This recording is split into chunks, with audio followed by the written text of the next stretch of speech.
Revelation 3333. From the 17th of November 1944. Spiritualization of the substances of the body.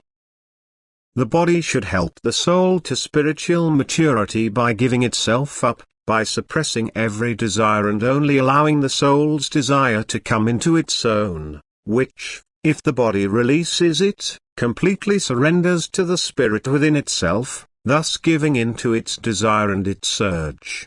The more the body joins the soul's desire, the more the soul's material outer form spiritualizes itself, and then it no longer needs to travel such a long earthly path, whereas a completely materially attuned body still needs a long time after its bodily death before it has overcome its desire.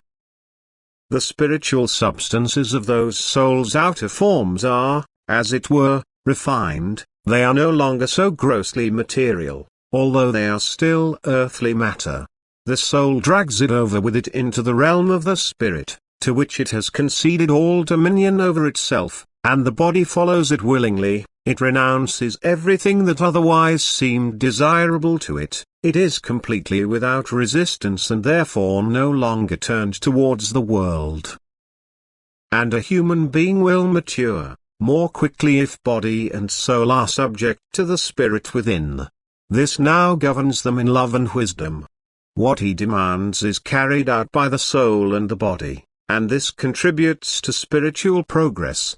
For the soul will be able to hear the voice of the spirit because the body is ready at the same time by keeping every disturbance away from the soul. By putting itself into the state that the voice of the spirit expresses itself. For the body must completely detach itself from the world, it must close its bodily ear and leave the listening to the soul so that it will then convey it to it. The less the soul is hindered by the body, the more audibly the voice of the spirit sounds to it. The body, however, also achieves great success. It overcomes matter much more easily. It is, so to speak, strengthened by the nourishment which the soul receives. It spiritualizes itself more and more, and the soul takes spiritual substances of the body into itself when it departs from the world. The earthly material components of the body will not have to undergo such a long process of maturation, sometimes even being admitted to the formation of a new human soul, where they can completely spiritualize themselves. Where soul and body push towards the spirit, such spiritualization is guaranteed, if God's eternal order is also paused in the upward development of the spirit.